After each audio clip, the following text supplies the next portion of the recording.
तो परमात्मा गरीबदास साहब जी कह रहे हैं कि कोई है वो परले पार वाला सतलोक जाके वापस आया हुआ, और वही भेद कहे जनकार का, फिर वो बताएगा उस वास्तविक धुन कहाँ हो रही है। ये नकली धुन है जिनको तुम शरीर में सुनते हो।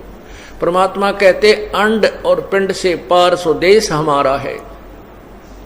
इस पिंड शरीर, अंड एक ब्रह्मांड, इससे पार सतलोक में हमारा स्थान सचखंड है, सतलोक है, और वहां पर वो वास्तविक धुन हो रही है।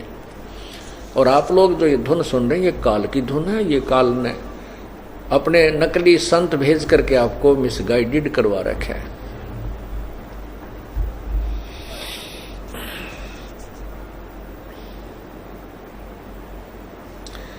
जाको 9 अवतार हैराना, जिन शब्द मैल नहीं जान्या। ये 9 अवतार भगवान विष्णु के बनकर आए, ये भी पार नहीं है, यही जन्म और मृत्यु के अंदर कष्ट उठा रहे हैं।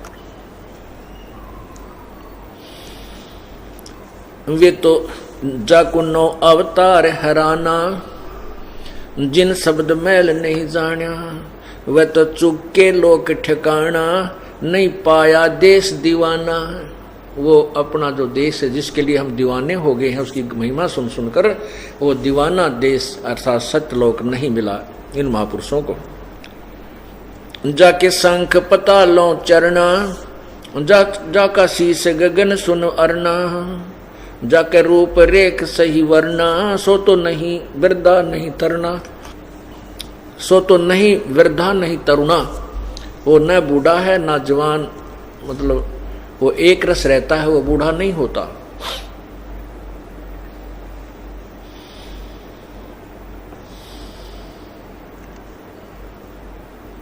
जाके अरस गगन में मठरी, तुम खोजो काया गठरी। जाके 68 तीर्थ ठठरी, सो तो कैसे बांधा, सो कैसे बांधा गठरी। तुम छाड़ो झगड़ा झांटी, सोए तुलसी सोए जाटी।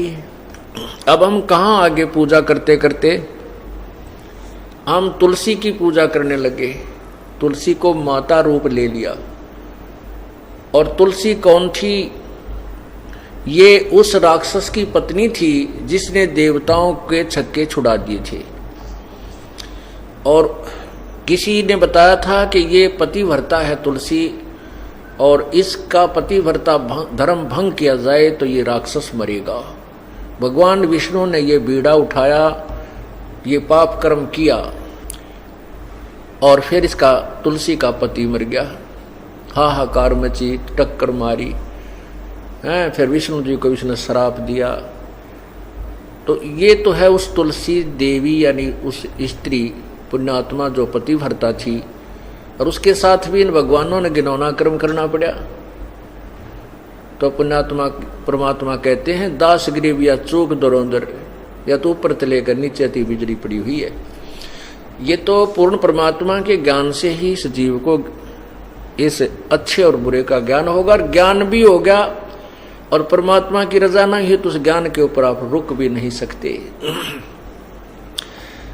अब आपको ज्ञान है कि भी हम रिश्वत लेते हैं तो पाप है, हम चोरी करते हैं तो पाप है। ये तो ज्ञान सभी को है। माता पिता बताने लगते हैं, टीचर लोग जो अक्सर ज्ञान कराते वो भी शिक्षा देते हैं, लेकिन असर किसेगा कोई क्यों नहीं? क्योंकि उन बताने वालों की शब्द में शक्ति नहीं है। अब पूर्ण संत की शरण में आने के बाद आप इस मार्ग पर चलोगे, आपको ज्ञान भी होगा, और ज्ञान के साथ साथ जैसे आपकी कोई कमी है, त्रुटि है, किसी चीज का अभाव है, परमात्मा आपका पूरा करेगा। आपको आवश्यकता ना पड़ेगी अपने नियम भंग करने की। और जब परमात्मा की मदद नहीं होगी, आपको ज्ञान भी होगा और किसी न किसी दिन फिर गड़बड़ कर ही जाओगे। आवश्यकताएं वो मजबूरियां बन जाती हैं और वो पाप का गढ़ बन जाता है। तो परमात्मा आप सच्चे दिल से, सच्ची श्रद्धा से नियम भंग मत कीजिए, आपको गलत काम करने पर विवश नहीं होना पड़ेगा, जो परमात्मा आपकी आवश्यकताएं पूरी करेगा। क्योंकि परमात्मा जो आवश्यकता पूरी करता है उसकी उम्मीद राजा भी करता है।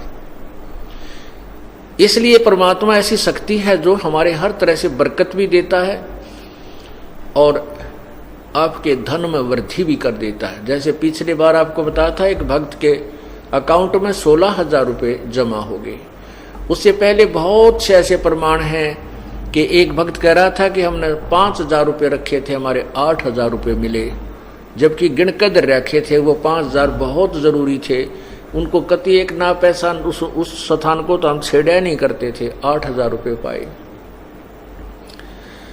और भी बहुत से ऐसे प्रमाण आपको देते हैं। जो अन्य व्रत आपके घर में बरकत करते हैं, कोई बालक बीमार होना हो, भयंकर रोग हो जाना हो जिसमें 20, 30, 50,000 रुपये लगने हो, आपको 10 रुपये की दवाई में काम हो जाएगा, ठीक हो जाते हैं। ये तो आपको यकीन ही नहीं होता कि बालक होना ही था, ठीक नहीं। ये प्रभु की कृपा से आपके घर में बरकत होने लगती है।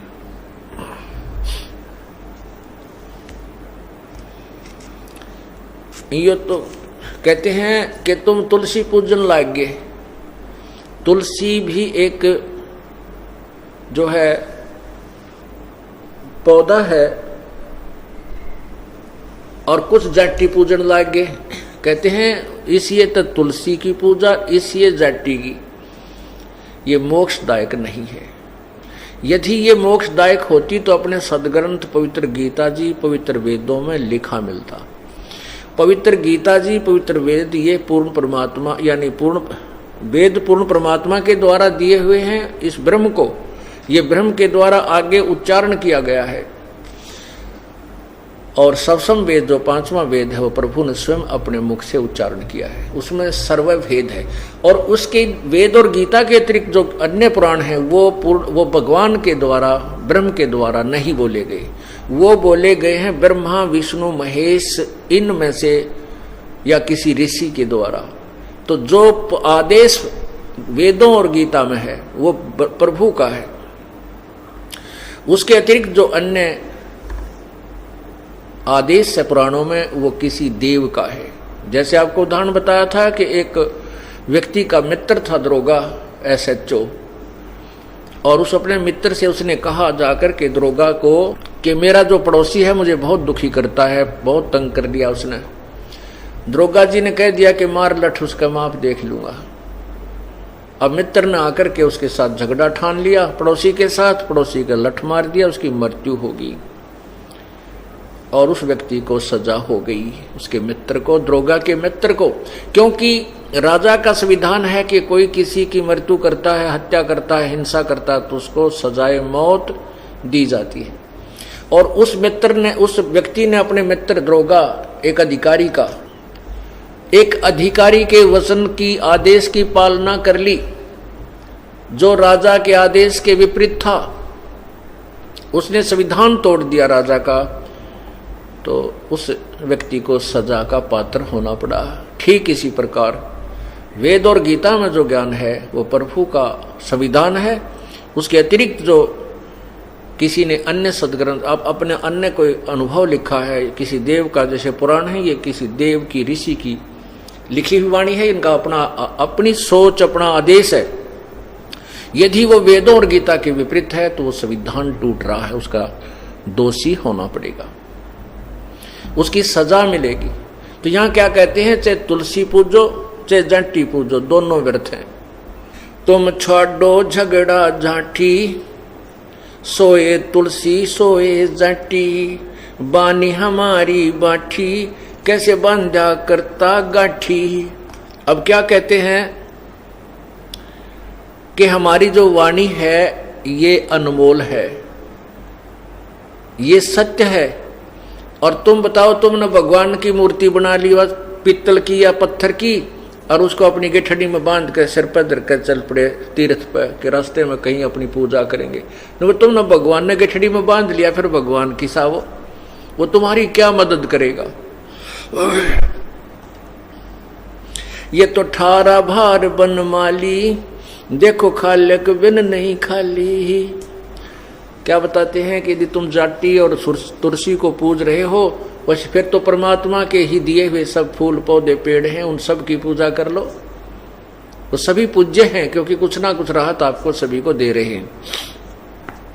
जड़ जड़ जंग बजाओ टाली, ऐसे जा पड़ो जम जाली। जैसे पत्थर के आगे तुम घंटियां बजाते हो, इस साधना से तुम यम के लोक में पहुंच जाओगे, नरक में जाओगे। और फिर क्या बताते हैं, तुम साधुन को जो गाड़ी, ऐसे डूबो का धारा काली। अब तो संत तुम्हारे को ये बताता है कि ये साधना गलत है, तुम गलत पूजाएं कर रहे हो, देवताओं की पूजा नहीं करनी चाहिए, ये पत्थर पूजा आदि नहीं करनी चाहिए। कहते उनको तुम गाली देते हो और इससे और दोषी हो जाते हो संत की निंदा करके, संत की गाली देकर। कहते ऐसे डूबो धारा काली। तुम साधुन को दो गाली, ऐसे बूढ़ो धारा काली। तुमने जड़ से लाई तारी कि जो तुमने जड़ से लाई ताली कि जो सतगुरु नजर निहाली। वो तो निर्भय अविनाशी देवा, जहाँ तो अवगत अलख अभेवा। जनदास गरीब पद सेवा, कोई पहुंचे संत परेवा। यानी इस तत्व ज्ञान के ऊपर सत साधना के लिए करने वाला तो कोई एकाध ही संत आपको मिलेगा। अब क्या बताते हैं, परमात्मा के पूर्ण प्रभु के पाने के लिए हमने सत साधना करनी होगी। सत साही